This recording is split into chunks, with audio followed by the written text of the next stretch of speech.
सबसे पहले हमें करना क्या है, जानना चाहिए कि मैं कौन हूँ, मुझे क्या करने लायक है। अगर आप अपने बच्चों को संस्कार देना चाहते हो, बच्चों सुनो, गीली माटी को जैसा मोड़ोगे वैसे बन जाएगी। अगर आप गलत आदतें अभी इस उम्र में डालोगे, मोबाइल सबसे ज़्यादा मुसीबत का कारण बन रहा है। आज आए दिन अभी लिखा है कम से कम 40 से 42% लोग मोबाइल के कारण से डिप्रेशन में जा रहे हैं। कितने लोग? 40 से 42% लोग। उन्हें डॉक्टर कह रहे हैं आज हमारे बच्चे भी डिप्रेशन के शिकार हो रहे हैं। उनको ऐसा लगता है मोबाइल के बिना मेरी जिंदगी नहीं है। आते ही साथ सबसे पहले उनको क्या आवश्यकता है? माँ और पिता से अगर मांग करते हैं तो माँ बैठा नहीं, स्कूल से लाए, मोबाइल लाओ। क्या खेलना है? गेम खेलना है, कि ये वीडियो देखना है।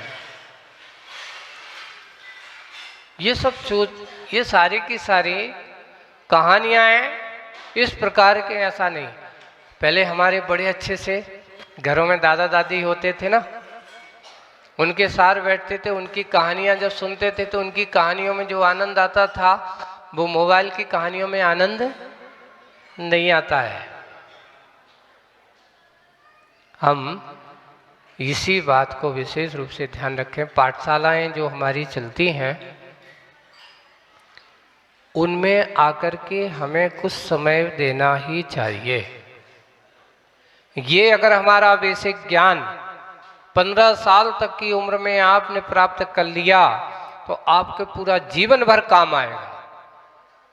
आपके बच्चे, आपको भविष्य यहां पर सुधर जाएगा। और अगर तुमने इस समय अपनी माटी को मोड़ने की कोशिश नहीं की, अपने आप को संस्कार करने की कोशिश नहीं की, बाद में तुम उसको संस्कारित करने की कोशिश करोगे तो वो बेटा जवाब देगा। देखिए आप, जैसे बच्चे की उम्र बढ़ती है, उसको जैसे छोटा होता है, जब बच्चा आपका 1-2 साल का होगा, आप उससे कहोगे तो कहते हैं हाँ जी हाँ। जैसे ही बच्चा 8 साल का होता है तो फिर थोड़ा थोड़ा बढ़ करके आप उससे काम कर, क्यों बोलना चालू कर देगा, प्रश्न करने लगेगा, ऐसा क्यों करूं, मैं क्यों जाऊं। उनको हेतु देना पड़ता है, बेटा ऐसा करो। जैसे ही 12 साल पर पहुंचेगा तो उसकी मन की बात होगी तो ठीक है, नहीं तो वो मना करना चालू कर देगा। और 15-16 साल के बाद तुम कहोगे, अगर उसको अच्छा नहीं लगा तो सीधा मना, मैं नहीं करूंगा। सबसे पहले ये बताओ, अभी जैसे महाराज ने आपसे पूछा, आपको सबसे पहले प्राथमिकता आपको किसको देना चाहिए? अपने माता पिता को, दोस्तों को, या अपनी मित्र मंडलियों को? हैं? माता पिता। अगर आपके माता पिता आपसे कहते बेटा ऐसा नहीं करना, पे आप उनकी बात को मानते हो कि नकार देते हो? नहीं, मैं तो करूंगा।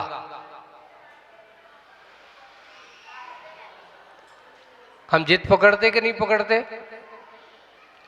उन्होंने कहा मोबाइल पर ज्यादा बच्चे बैठते या देखते हैं, उनसे उनके अंदर चिड़चिड़ापन होता है। जो बच्चे मोबाइल पर ऐसे गेम खेलते हैं जिसमें मारने का काम हो, जिसको कौन कौन से, फ्री फायर बता रहा होता है ना, कौन कौन से बच्चे को पसंद है फ्री फायर वाला? जी देखो, एक मिल गई है ना। और देखो मारने वाला पबजी वाला अब चले, अब तो बंद हो गया, शायद बैन लग गया था। लेकिन उसके परिणाम से देखो कितने लोग, कितनी वो केसेस हुए। यहां तक कि उसका प्रभाव ये हुआ कि एक परिवार में अपने ही छोटे भाई को एक भाई ने मार दिया, दुष्परिणाम देखने को मिला। बच्चों को देखो कि वो क्या कर रहा है, हम सौंप देते हैं वो क्या खिल रहा है, क्या देख रहा है, किससे क्या कर रहा है, किससे चीटिंग कर रहा है, किससे क्या करना है। सबसे पहले तो माता पिताओं का दायित्व मात्र संतान को जन्म देना अकेला नहीं है।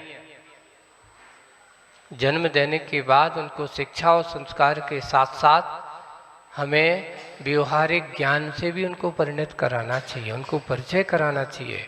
हमारे मंदिर क्या हैं, हमारे परमेष्ठी क्या हैं, हमारे देवशास्त्र गुरु क्या हैं, हमारे शास्त्रों में क्या लिखा है, हमारे भगवानों को हमारे व्यवहारिक जीवन से हमें किससे क्या संबंध, किस प्रकार किससे क्या व्यवहार रखना चाहिए, ये सब बातों से हमें उन्हें अवगत नहीं कराया तो बच्चे जाकर के बड़े होकर के आपको भी एक दिन क्या कहेंगे, तुम्हारी गलती, तुमने हमने ऐसा ज्ञान नहीं कराया। एक बार एक बेटे के सामने ये हुआ, ये बताओ, उसने बड़े अच्छे कुतर्क के साथ कहा, बेटा ये बताओ कि तुमने हमारे साथ इतना जीवन बिताया है ना, और तुम्हें मैंने पढ़ा लिखा करके बड़ा बनाया, अब तुम्हारा क्या कर्तव्य होता है? तो बोले कि तुम्हारा जो कर्तव्य था तुमने किया, अब हमारा जो कर्तव्य है वो मैं करूंगा। बोले कि क्या करोगे बताओ? तो उसने एक अच्छा जवाब दिया, बहुत बड़े लोगों के मुख पे बहुत बड़ा चाटा माना जाता है। बोले कि जैसे तुमने अपनी संतान को पढ़ाया लिखाया बड़ा कर दिया, बस मैं भी वही करूंगा कि मैं भी अपनी संतान को बड़ा जन्म दे करके पढ़ाएंगे लिखाएंगे और उनको बड़ा करेंगे।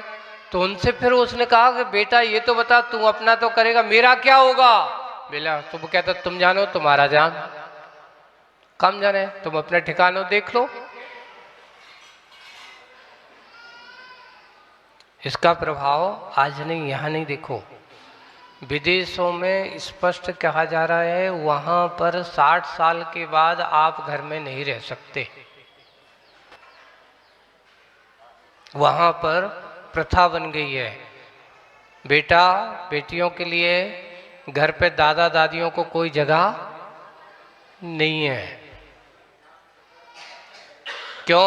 उनके लिए बना दिए गए हैं, उनकी पेंशन, उनका बेटा कहता है मैंने तुम्हारा पैसा जमा कर दिया है, तुम्हारे लिए व्यवस्था कर दी, ओल्ड हाउस में तुम्हारी व्यवस्था है, आप वहाँ रहो, आराम से शेष जीवन जो बचा हुआ है उसमें व्यतीत करो, मेरे पास मेरे घर में तुम्हारे लिए जगह नहीं है। बंधु ये ध्यान रखना, जैसे पशुओं जैसा व्यवहार होने लगा है, जैसे कि जब तक गाय ने दूध दिया तब तक तुम अपने घर पे रखा, और जिस दिन उसने गाय ने दूध देना बंद कर दिया जाकर के कहाँ भेज दिया? बाजार में, स्लाटर हाउस वगैरह भी। जब तुम्हारे लिए सबसे बड़ी जिंदगी में यही सबसे बड़ी समस्या आने वाली है, आधुनिक जीवन में, इन शहरों में, महानगरों में तुम जीवन जी रहे हो, और महानगरों की दशा ये हो रही है कि आज बड़े बुजुर्गों के लिए घरों में स्थान नहीं रहा। वो सिर्फ किसके कारण से? आज हमारे संस्कार, कल्चर, धर्म के संस्कार के अभाव के कारण से। वो हमें बहुत जरूरी है। अगर आप बड़े बुजुर्गों की सेवा करोगे तो आपका बच्चा उनको देख करके तुम्हारी सेवा करेगा। अगर हम उन बड़े बुजुर्गों को, अपने बुजुर्ग जनों को ठुकराने का काम करते तो बच्चा देखता है, रीडिंग करता है, वो भी करता है कि तुमने जैसा किया है तुम्हारे साथ भी वही होगा। जस का तस, जैसा तुम करोगे वैसा तुम्हें मिलेगा। अगर आज तुम अपने पिताजनों को, अपने बुजुर्ग जनों की सेवा करते हो, बहुमान करते हो, सम्मान देते हो, तो आने वाला बहुमान करने वाली वो संतान आपके भविष्य को अच्छा बनाने का कार्य करेगी।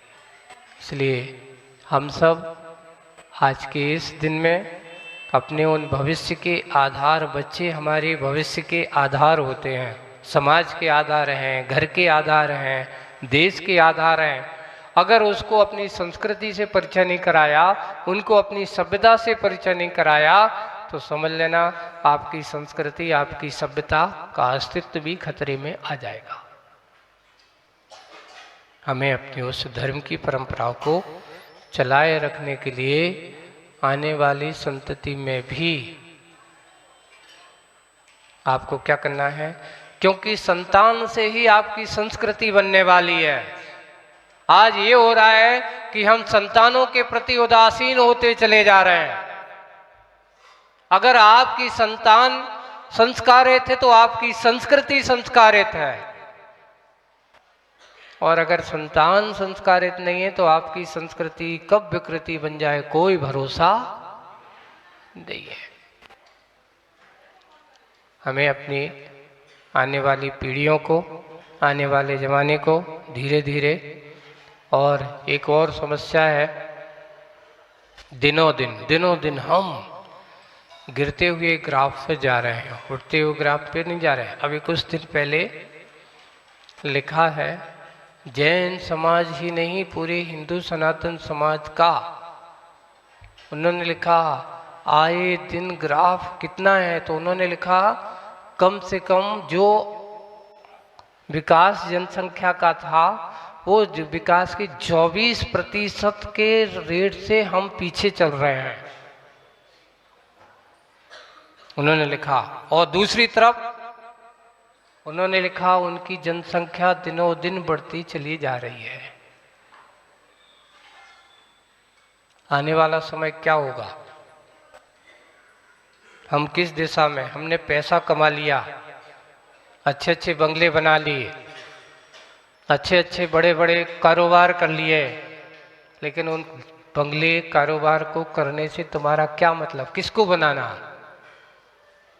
क्यों? क्योंकि उसको ना तो कोई वारिस है, उपभोग करना है। अगर मान लो एक संतान है, कदाचित कोई घटना दुर्घटना में अगर वो चला गया तो तुम्हारे पास क्या रहा?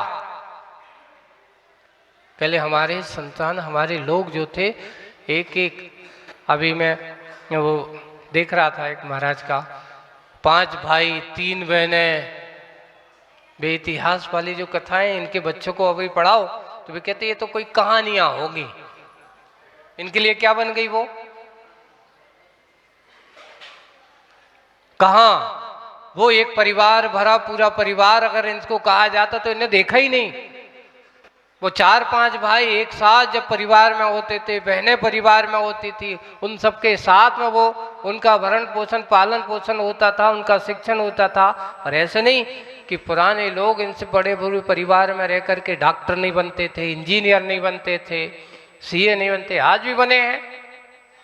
लेकिन हम साइकोलॉजी कहाँ जा रहे हैं? हम जिस स्तर पर हमारी शिक्षा बढ़ रही, पर हमारी साइकोलॉजी उसी स्तर से हम कहाँ गिरते जा रहे हैं। हमारा ग्राफ विकासोन्मुखी नहीं, ह्रास की ओर जा रहा है।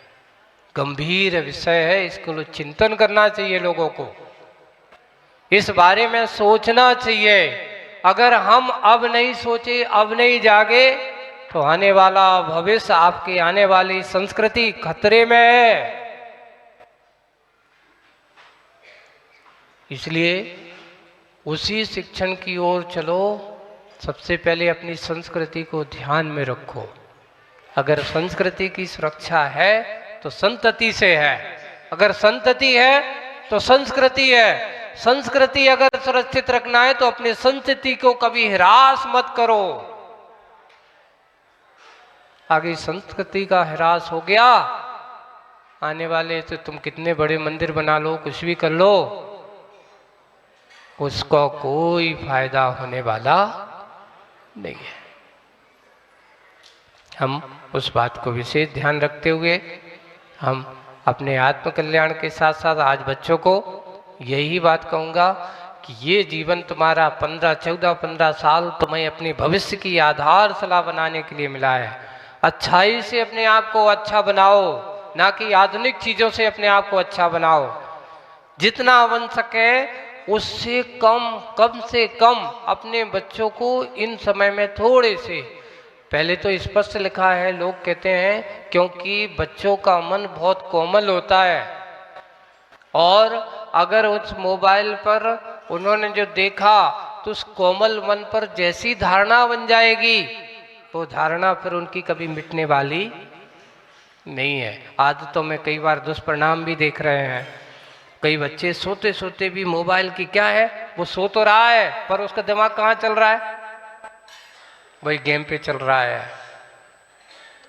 इस प्रकार की बीमारियां भी आए दिन बहुत हो रही हैं, तो उनसे हमें उतना ही संबंध रखो जिससे कि उनके स्वास्थ्य पर प्रभाव।